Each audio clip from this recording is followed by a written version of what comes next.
이에 대한 윤 총장 측의 대응과 입장과 관련된 이야기입니다. 그리고 문재인 대통령은 추 장관으로부터 이런 브리핑 전에 이 모든 사실을 보고받고 아무 말도 없었다. 침묵을 선택했다라고 동아일보는 오늘 보도하고 있는 것과 관련한 내용도 전해드리겠습니다.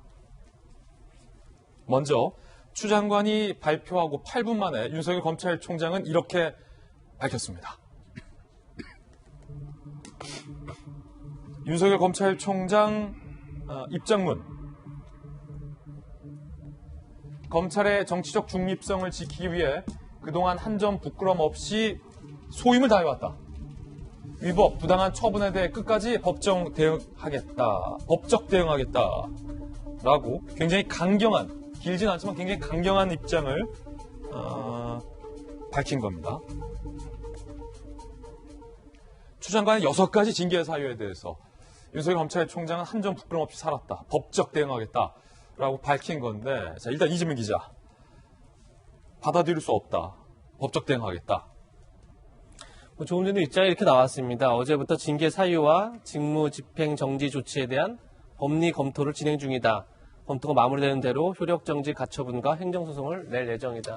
결국 윤 총장이 선택할 수 있는 게 이미 징계가 청구되어 있는 상황이고, 징계 청구가 되면 이제 법무부의 검사 징계위원회에서 징계 여부를 이제 심의를 하게 되죠. 근데 그 징계위원회를 함이 추미애 장관이 이제 위원장을 맡고 있고, 그리고 이제 법무부 차관이 위원으로 들어가고, 또 장관이 지명한 검사 2명이 또 위원으로 들어가고, 그리고 또 장관이 위촉한 법학자, 교수, 그다음에 법조인, 그리고 외부 인사 이렇게 해서 총 7명 구성되는데 결국은 다 추미애 장관이 지명하거나 위촉한 사람이 들어가는 겁니다. 결국 그래서 징계위원회에서 정확한 심의를 받기 어렵다 이렇게 윤 총장은 판단한 것 같고, 그런 점에서 윤 총장은 결국은 마지막으로 법원의 이 징계 청구가 합당한 건지 거기에 대해서 정확하게 판단을 받아보겠다. 이게 이제 윤 총장의 생각인 것 같습니다. 그런 점에서 어제 길지는 않았지만 마지막에 있었던 위법 부당한 처분에 대해 끝까지 법적 대응하겠다. 이것이 윤 총장의 입장이고, 이걸 통해서 지금 이 징계 청구가 과연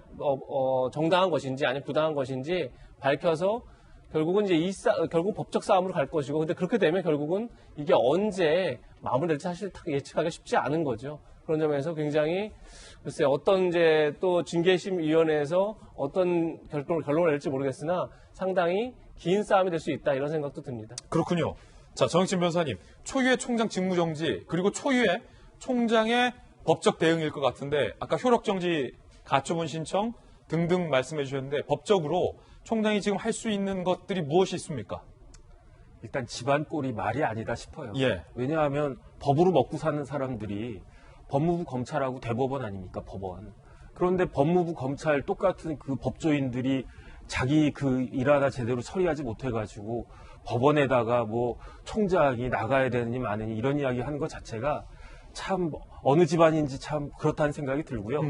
윤석열 총장이 할 수 있는 거는 4가지가 있습니다. 첫 번째는 이제 행정소송에는 가처분이 없고요. 집행정지라고 하거든요. 집행정지. 그러니까 검사징계법에 따라서 법무부 장관이 검찰총장에게 직무집행정지를 갖다가 명했거든요. 그 직무집행정지에 대한 집행정지 신청을 이제 행정법원에다 제기를 갖다가 하면서 본안 행정소송을 갖다가 제기하게 되니까 그렇게 한 세트로 2가지 이제 소송이 진행이 될 거고요. 그 다음에 중요한 거는 뭐냐면은 이제 조금 있으면은 검사 징계가 이제 징계위원회가 구성이 돼가지고 징계가 이제 시작이 될 텐데 보나마나 검사의 징계 사유는 5가지가 있거든요. 해임, 면직, 정직, 그 다음에 감봉, 견책 이렇게 5가지가 있는데 안 봐도 뻔하죠. 해임이 될 거예요. 근데 이 해임은 어떻게 되느냐?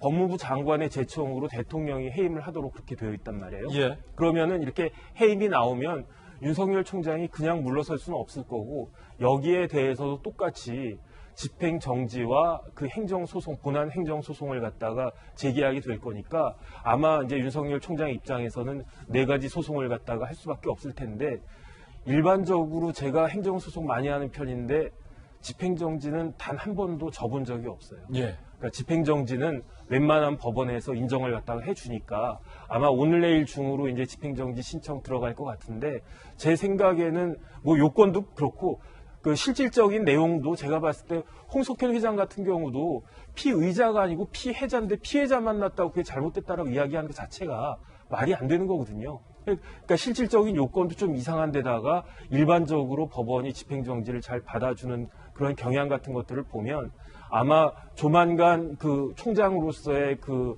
직무는 다시 회복되지 않을까 하는 게 제 생각이고, 진짜로 중요한 거는 이제 해임 처분이 났을 때 거기에 대해서 집행정지가 이루어지고 행정소송에서 이길 수 있을 것인가, 그거는 관전 포인트라고 할 수 있겠습니다. 그렇군요. 그리고 만약에 대통령이 해임을 한다면 윤 총장이 대통령의 결정, 해임 결정에 대해서까지 법적 조치를 할지는 의문이군요. 그런데 안 할 수가 없겠는 게, 만약에 스스로 내가 물러나겠다, 아니면 대통령이 불러가지고 아니 그냥 당신 좀 물러나라, 이렇게 하면은 모르겠는데, 이거는 네가 이러이러이러한 잘못을 했으니까 그것에 따라서 법적으로 네가 위법한 행위를 했으니까 그 해임이 되는 것이다라고 하는 거는 똑같은 해임이라고 하더라도 너무너무 다른 거기 때문에 그거는 아마 수용하기 어렵지 않을까 싶네요. 그렇군요. 검찰 내부의 분위기도 오늘 여러 조간신문들의 취재가 됐습니다. 함께 보시죠.